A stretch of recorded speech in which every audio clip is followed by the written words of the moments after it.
bir iki haftada mümkün olduğunca her hafta en az 2 ilimize uğramaya gayret ediyoruz.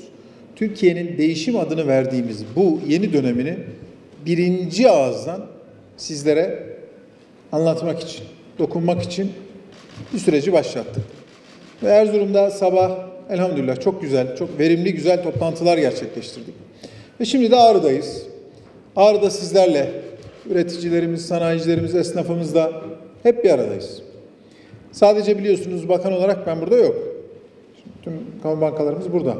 Ziraat Bankası burada, Vakıfbank burada, Halkbank burada.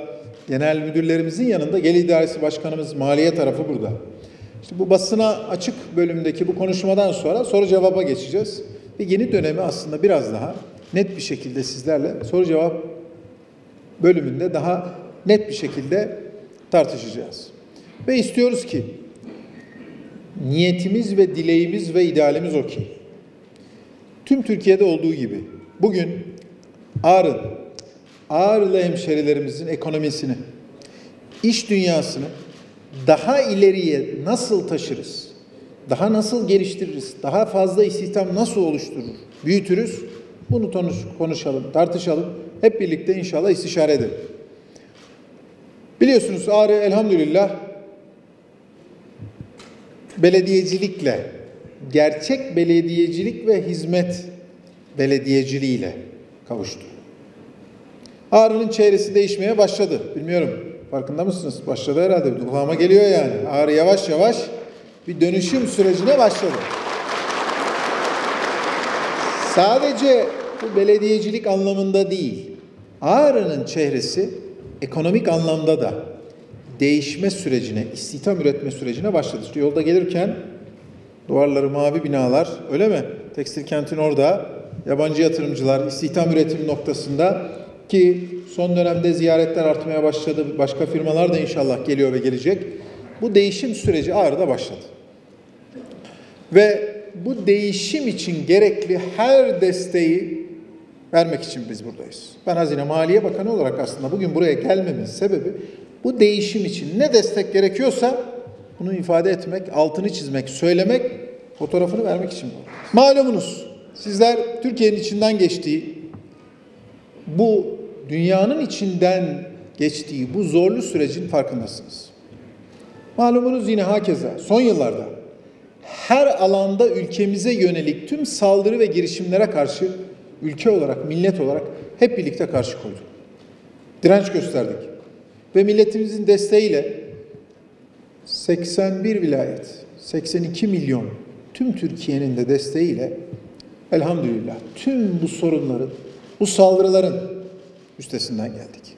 Son 6 yıldır ülkemizi hedeflerimizden uzaklaştırmak için. Başkanım dedi büyük ve güçlü Türkiye. Şimdi büyük ve güçlü Türkiye sadece söylemle de olmuyor. İşte sahada yaşıyoruz bunu millet olarak. Öyle değil mi?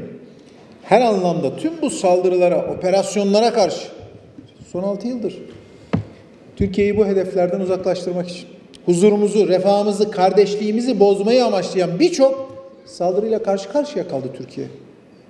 Sokak olayları, terör örgütleri, devlet içine çöreklenmiş bu malum sinsi yapılar, darbe teşebbüsleri, en sonunda ekonomik saldırılarla birlikte, finansal saldırılarla birlikte ülkemizi yavaşlatmaya, yolumuzdan döndürmeye çalıştılar. İşte özellikle geçtiğimiz yıl ülke ekonomisine yönelik finansal saldırıları deşifre ettiğimizde işte biz dedik ya saldırı var. İnanmayanlar oldu. Kamuoyunu yanlış yönlendirmeye çalışanlar oldu, şu diyenler oldu, bu diyenler oldu. Ne zaman bu finansal saldırıları gerçekleştiren failleri kendileri itiraf ettiklerinde işte o zaman bu diyenler duymaz olduk. Sesleri bir kesildi. Hakikaten öyleymiş yani. Kim ne dersiniz? Biz milletimiz, ülkemiz için ortaya koyduğumuz hedefleri gerçekleştirme noktasında Cumhurbaşkanımızın liderliğinde var gücümüzle çalışmaya devam edeceğiz. Ve bu yolda ilerlerken o ne dedi, bu ne dedi, kim ne dedi? Geçelim o işleri. En ufak bir kaygısını taşımadan, bu diyenlere bakmadan, milletimize, sizlere olan güvenimiz ve inancımızla ve bu destekle Allah'ın izniyle emin adımlarla dimdik yürümeye devam edeceğiz. Bu milletin desteği ve feraseti bizimle olduğu sürece, bu ülkenin aşamayacağı hiçbir engel, ulaşamayacağı hiçbir hedef yoktur. Hamdolsun, zor dönemi geride bıraktık. Kolay değil, 1,5 sene kolay geçmedi. Sizler de yaşadınız, hep birlikte yaşadık. Sadece son bir sene Türkiye 3 tane seçim yaşadı. Öncesi, sonrası, kur saldırıları, atakları, seçim oldu. Sonrasındaki süreçte ekonomik saldırılar, dolara atak oldu, şu oldu, bu oldu. Zor bir süreci elhamdülillah geride bıraktık. Şimdi, bundan sonra çok daha iyi yeni bir dönem başlıyor. Ve ben hep onu diyorum. İşte şöyle oldu, böyle oldu, iyi. Yok, daha yeni başlıyoruz. Daha yeni başlıyoruz Allah'ın izniyle. Ülkemizi büyütmek, refahımızı artırmak için çok daha çalışıp meyvelerini daha da fazla toplayacağımız yeni bir döneme giriyoruz. Değerli arkadaşlar, 2019 yılının bitmesine sayılı günler kala. Ekonomiye ilişkin her geçen gün artık yavaş yavaş çok daha umut vaat eden göstergeler gelmeye başladı. Geçen yıl oldukça zor bir dönemde göreve başladığımızda ekonomimiz hakkında birçok ortamda felaket senaryoları çizenler oldu. Kuru, enflasyonu, faizi bir daha tutamayacağımız, yıllarca altından kalkamayacağımız bir krizi yaşayacağımızı hep ifade etti birileri. Türkiye en az 2-3 sene küçülecek, şöyle olacak, böyle batacak. Şimdi tüm bu noktada toparlanmanın mümkün olmadığını iddia ettikleri tabloya çok net bir bakalım. 3 Aralık itibariyle Türk lirası 31 Ağustos 2018'e göre saldırıların yaşandığı süreçteki noktaya göre 7.20'lerden, 6.5'lardan, 6'lardan %10, %20, %30 değer kazanarak artık o süreci geride bıraktı. Gerek kurdaki stabilite, gerek risk primindeki düşüşler çok net gösteriyor ki artık Türkiye hala dünyada tüm bu yatırım ikliminde küresel yaşanan bu sıkıntıların içerisinde en güvenli limanlardan bir tanesi. Bunun yanında büyüme.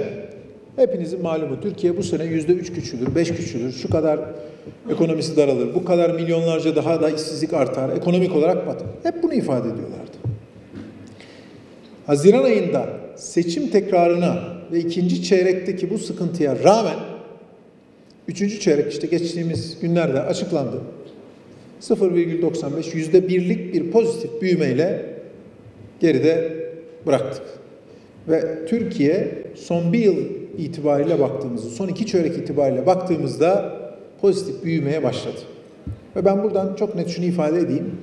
4. çeyrek bu iyileşmeyi içinden geçtiğimiz bu süreci görmek açısından. Çünkü rakamlar geriden geliyor. 3 ay, 5 ay. Temmuz'a, Ağustos'a, Eylül'ü konuşuyoruz.